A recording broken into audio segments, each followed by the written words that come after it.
በስመ አብ ወወልድ ወመንፈስ ቅዱስ አሐዱ አምላክ አሜን። ሰኔ 12 በዚች ዕለት የከበረ የመላእክት አለቃ የቅዱስ ሚካኤል መታሰቢያውን በዓል ይከበራል። የሚያከብሩበትም ምክንያት እንዲህ ነው። እስክንድርያ በምትባል ከተማ አክለዎጳጥራ የተባለች ንግሥት የንጉሥ በጠሊሞስ ልጅ ዝሁል በሚባል ኮከብ ስም ያሰራችው ታላቅ ምኵራብ ነበርና በየዓመቱ ሰኔ ባባተ በ12ኛው ቀን በዚያ ምኵራብ ሕዝቡ ተሰብስቦ ታላቅ በዓል ያደርጉ ነበር። በዚህም ምኵራብ መሃል ዝሁል የሚሉት ታላቅ የነሐስ ጣዖት ነበርና በዓሉ በሚከበርበት ዕለት ብዙ ፍሪዳዎችን፣ ሰንጋዎችን ያርዱለት ነበር። አባ እለእስክንድሮስ እስከ ተሾመበት ዘመን ድረስ ለዚያ ጣዖት እንዲህ አድርጉ ኖሩ። ይኸውም 300 ዓመተ ምህረት ተፈጽሞ በ4ኛው ምዕተ ዓመት ውስጥ ነበር። አባ እለእስክንድሮስ በእስክንድርያ ከተማ ሊቀ ጵጵስና በተሾመ ጊዜ ጽድቁ ቀስጠንጦንዮስም በነገሰ ጊዜ የክርስትና ሃይማኖት ስለተስፋፋ ያን ጣዖት ሊሰብረው ወዶ ሳለ ጎስቋሎቹ ሰዎች ከለከሉት። እንዲህም አሉት፣ እኛ በዚህ ቦታ ይህን ያክል በዓል ማክበርን ለምደናል። እነሆ ከአንተ በፊት 18 ሊቃነ ጳጳሳትም አልፈዋል። ይህን ልማዳችንም አልለወጡብንም አሉት። አባ እለእስክንድሮስ ግን ገሰጻቸው፣ አስተማራቸው። ስህተታቸውንም በመግለጥ እንዲህ አላቸው፣ ይህ ጣዖት የሚጎዳና የማይጠቅም ነው። እርሱንም የሚያመልክ ሰይጣናትን ያመልካቸዋል። ምክሬንስ ብትሰሙ ቀድሞ እንደነበር አድርጌ ይህም በዓል እሰራላችኋለሁ። ይኸውም ጣዖቱ እንድንሰብረው ምኵራቡንም እንድንባርከውና በከበረ በመላእክት አለቃ በሚካኤል ስም ቤተ ክርስቲያን አድርገን እንድንሰይመው ነው። እኛም ይህን ታላቅ በዓል እንሰራለን። የሚታረዱትንም ላሞችና በጎች ለድሆችና ለጦም አዳሪዎች ለችግረኞችም በከበረው መልአክ ስም ምግብ ይሁኑ። እርሱ በእግዚአብሔር ዘንድ ባለሟልነት ያለው ስለሆነ ስለ እኛ ይማልዳልና። ይህንም ብሎ በዚህ በጎ ምክር አስወደዳቸው። እነርሱም ታዘዙለት። ከዚህ በኋላ ያንን ምኵራብ አድሰው በዚህ የከበረ መልአክ የመላእክት አለቃ ሚካኤል ስም ቤተ ክርስቲያን አደረጉ። በዚች ዕለት አከበሯት። እርሷንም የታወቀች ሆነች። እስላሞችም እስከ ነገሱበት ዘመን ኖሩ። ከዚያ በኋላም አፈረሷት። ይህም በዓል ተሰራ፣ እስከ ዛሬም ጸንቶ ይኖራል። ዳግመኛም በዚች ዕለት እግዚአብሔር የመላእክት አለቃ ቅዱስ ሚካኤልን በነገድ ውስጥ በመላእክት ሁሉ ላይ በብዙ ክቡር ሾመው። ይህም የከበረ መልአክ ክቡር ይግባውና በጌታችን ፊት ስለ ሰው ልጆችና ስለ ፍጥረትም ሁሉ ይለምናል ይማልዳልም። የዚህ የከበረ መላእክት አለቃ ሚካኤል ታምራት ብዙዎች ናቸው። ከእነርሱም አንዱ ይህ ነው። እግዚአብሔርን የሚፈራ አንድ ሰው ነበረ። እርሱም የከበረ የሚካኤልን የበዓሉን መታሰቢያ በየወሩ በ12ኛው ቀን ይልቁንም በሰኔ እና በኅዳር ወር አብልጦ ያከብር ነበር። በወር ቤቱም ርኅራኄ የሌለው አንድ ባለ ጸጋ ሰው ነበር። ይህንን እግዚአብሔርን የሚፈራውን ሰው የከበረ መልአክ ሚካኤልን በዓል በሚያደርግበት ጊዜ ይጣላውና ያቃልለው ነበር። ለድሆች ስለ መራራትም ይዘባበትበት ነበር። የሕይወቱ ዘመንም ተፈጽሞ የሚሞትበትና ከዚህ ከኃላፊው ዓለም ድካምም የሚያርፍበት ጊዜ ሲቀረብ የክብሩ መልአከ ሚካኤል የበዓሉን መታሰቢያ ታደርግ ዘንድ ምጽዋት ሰጭም ትሆን ዘንድ ሚስቱ አዘዛት። ከዚህ በኋላ አረፈና ገንዘው ቀበሩት። ሚስቱም ጸንሳ ነበረች። የመውለጃዋም ጊዜ ደርሶ ነበር። በታላቅ ጭንቀት ውስጥ ሳለችም እንዲህ ብላ ጸለየች። የእግዚአብሔር መልአኩ ሆይ ራራልኝ፣ በእርሱ ዘንድ ባለሟልነት አለህና በእግዚአብሔር ዘንድ ስለ እኔ ለምንልኝ። ይህንንም ባለች ጊዜ በቤቷ ውስጥ ብርሃን በራ፣ ከችግርም ዳነች። መልአኩ ውብ የሆነ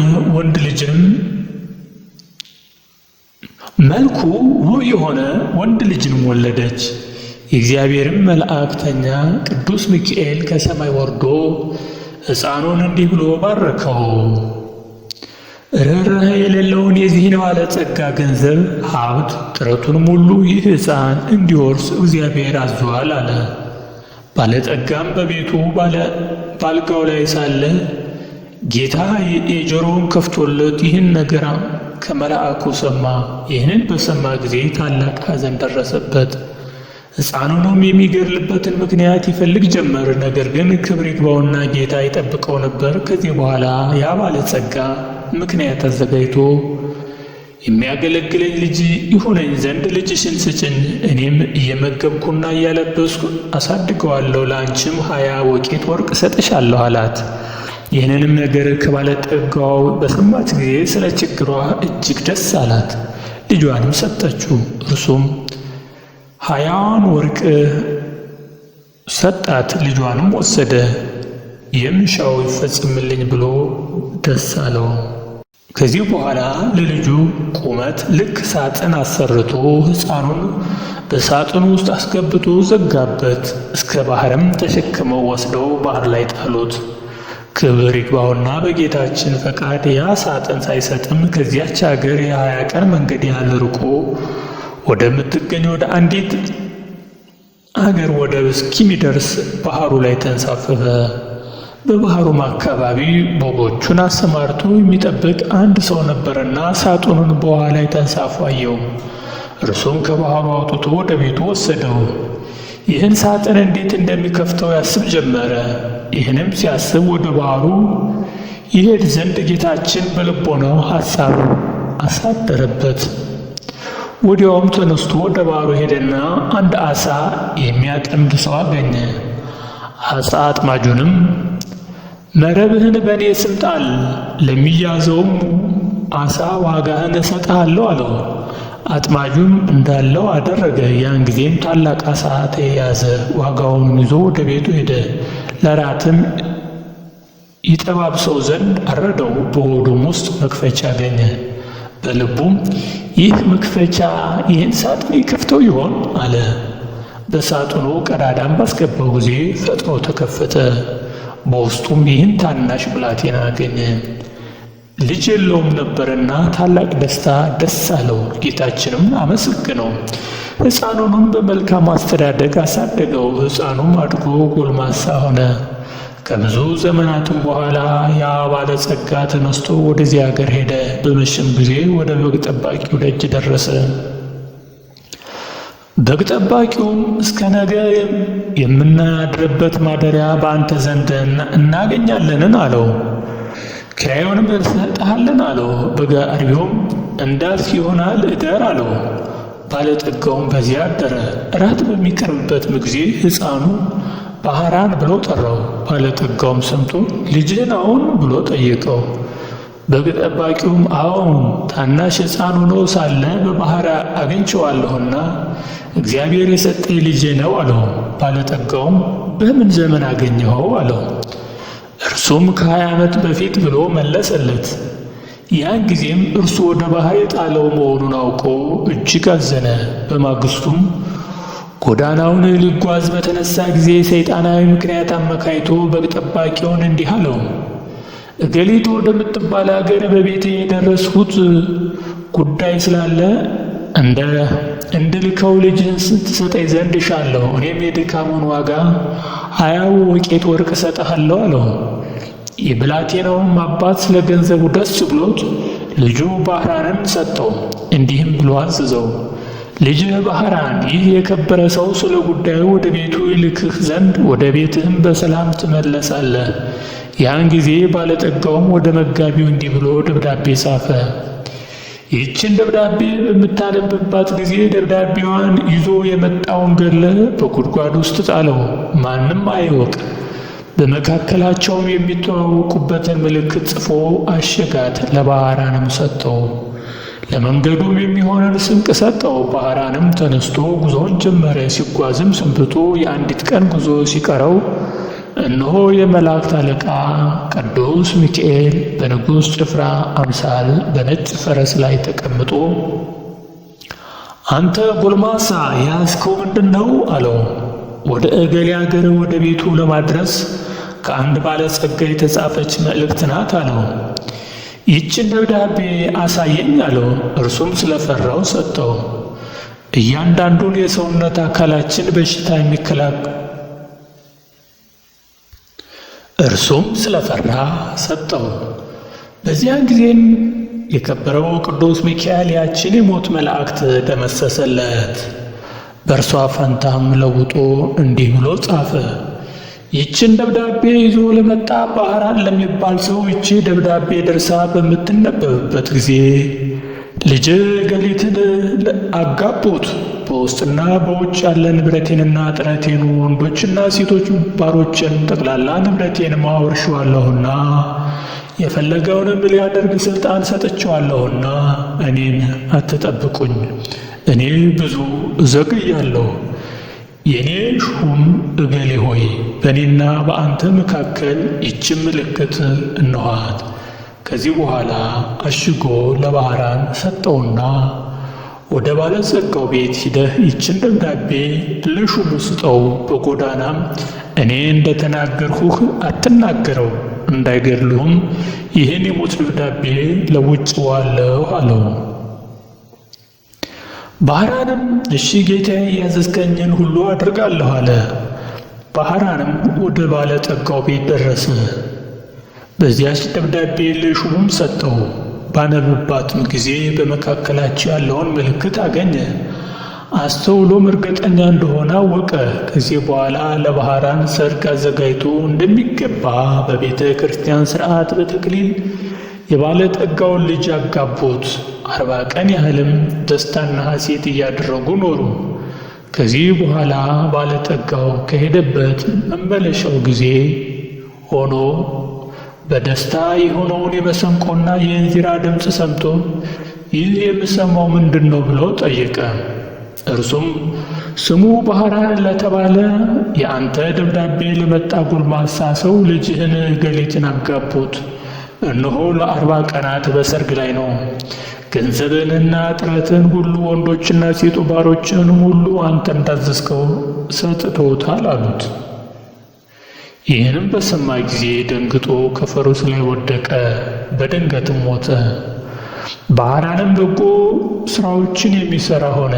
የተገለጠለትና ከመገደል ያዳነው የመላእክት አለቃ የከበረ ቅዱስ ሚካኤል እንደሆነ ሊገለው የሚሻውን የባለጠጋውን ጥረቱን ሁሉ ያወረሰው እርሱ እንደሆነ ተረዳ። የዚህንም የከበረ መልአክ የቅዱስ ሚካኤልን መታሰቢያ በየወሩ ያደርግ ጀመረ። ቤተ ክርስቲያንም ሠራላት። የቅዱስ ሚካኤልን ስዕል አስሎ በቤተ ክርስቲያን ውስጥ አደረገው። ከእርሱም ብዙዎች ድንቆች ተአምራቶች ተገለጡ። ባህራንም ቅስና ተሹሞ እስከ ዕለተ ሞቱ በዚያች ቤተ ክርስቲያን ውስጥ የሚያገለግል ሆኖ ኖረ። በዚህ በከበረ መላእክት አለቃ ሚካኤል አማላጅነት ከእናቱ ከአባቱ ከልጆቹም ጋር የዘላለም ሕይወትን ወረሰ። መድኃኒታችን በተነሳበትም ቀን ይህ ክቡር መልአክ ሚካኤል ከውስጠኛው መጋረጃ ውስጥ ገብቶ በክብር ባለቤት ፊት እንዲህ እያለ ይለምናል። እውነት ስለሆነ ቃል ኪዳንህ በምድር መታሰቢያን የሚያደርጉትን ተምርልኝ ዘንድ ፈጣሪ ሆይ እኔ አገልጋይና መልእክተኛ ከቸርነትህ እለምናለሁ። አንተ መሐሪና ይቅር ባይ ነህና። የክብሩ ባለቤት ጌታችንም እንዲህ ብሎ ይመልስለታል። የመንፈሳውያን ሰማያውያን መላእክት አለቃው ሚካኤል ሆይ መታሰቢያህን የሚያደርገውን ሁሉ መሸከም እንደምትችል ከሲኦል 3 ጊዜ በክንፎች ተሸክመ እንድታወጣ እነሆ እኔ አዝዣለሁ። ይህንም ቃል በሰማ ጊዜ እጅግ ደስ ብሎት የበዓሉን መታሰቢያ ከሚያደርጉት በክንፎቹ ተሸክሞ የእሳቱን ባሕር አሳለፋቸው። እነሱም ከቤታቸው ጌታ በቀረ የሚቆጥራቸው የለም። ስለዚህም የዚህን ታላቅ የከበረ መላእክት አለቃ ሚካኤል የበዓሉን መታሰቢያ ለማድረግ መታገል ይገባናል።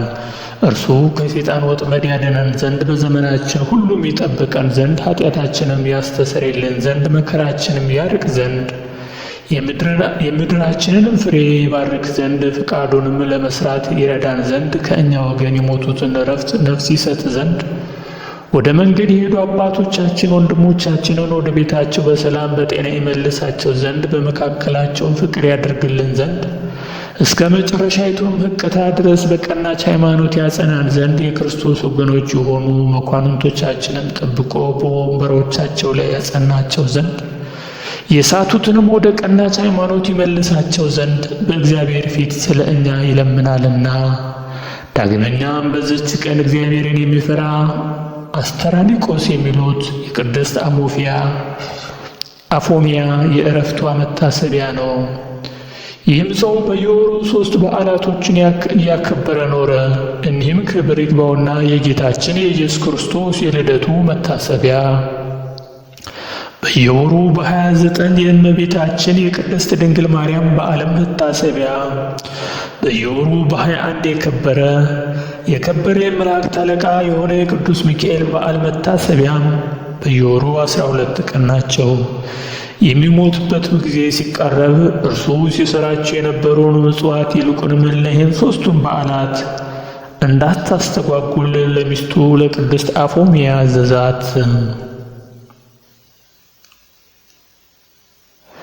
እርሷም የከበረ የመልአኩን ሚካኤልን ስዕል የስዕላት ዘንድ ባሏን ለመነችው። እርሱም አሰርቶ ሰጣትና በቤቷ ውስጥ በክብር አኖረችው።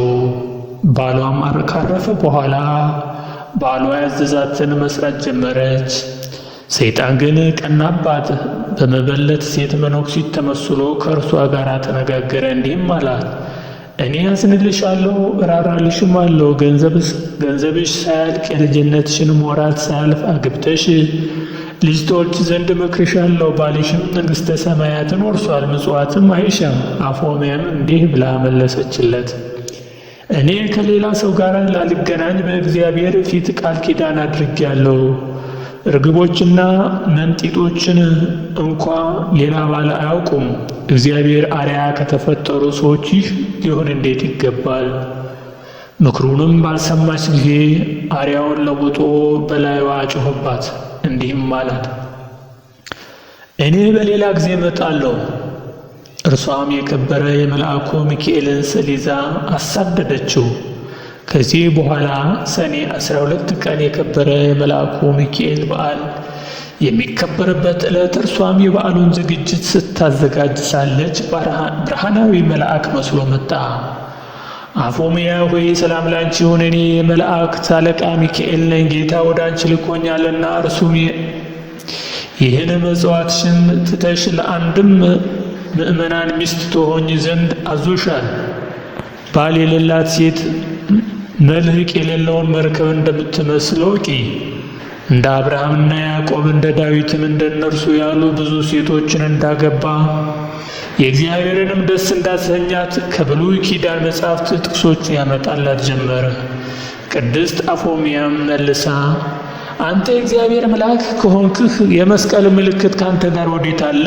የንጉሥ ጭፍራ የሆነ ሁሉ የንጉሡን ማኅተም ሳይዝ ወደ ሌላ ቦታ አይሄድምና አለችው። ሰይጣኑም ይህን በሰማ ጊዜ መልአኩ ተለወጠና አነቃት። እርሷም ወደ ከበረው መልአኩ ቅዱስ ሚካኤል ጮኸች። ሰይጣንም ይህን በሰማ ጊዜ መልኩ ተለወጠና አነቃት። እርሷም ወደ ከበረው መልአክ ወደ ቅዱስ ሚካኤል ጮኸች። ወዲያውኑም ደርሶ አዳናት። ያንንም ሰይጣን ይዞ ይቀጣው ጀመረ። ሰይጣኑም ጮኸ፣ ማረኝ፣ ያለ ጊዜ አታጥፋኝ፣ እግዚአብሔር እስከ ዓለም ፍጻሜ ታግሶኛልና እያለ ለመነው። ከዚያም ተወውና አባረረው። የከበረ መልአክ ሚካኤልም እንዲህ አላት፣ ብፅዕት አፎሚያ ሆይ ሄደሽ የቤትሽን ሥራ አዘጋጅ። አንቺ ዛሬ ከዚህ ዓለም በሞት ትለያለሽና እነሆ እግዚአብሔርም ዓይን ያላየውን ጆሮም ያልሰማውን በሰው ልብም ያልታሰበውን አዘጋጅቶልሻል። ይህንንም ብሎ ሰላምታ ሰጣት፣ ወደ ሰማያት ማረገ። የበዓሉንም ዝግጅት እንደሚገባ ከፈጸመች በኋላ ወደ ኤጲስቆጶስና ወደ ካህናቱ ሁሉ ላከች። ወደ እርሷን በመጡ ጊዜ ለድሆች ለጦም አዳሪዎች ይሰጧቸው ዘንድ ገንዘቧን ሁሉ አስረከበቻቸው። ከዚህ በኋላ ተነስታ ጸለየች። የከበረ የመልአኩ የቅዱስ ሚካኤልንም ስዕል አነስታ ታቅፋ ሳመችው። ያን ጊዜም በሰላም አረፈች። ለእግዚአብሔር ምስጋና ይሁን፣ እኛንም በጸሎታ ይማረን።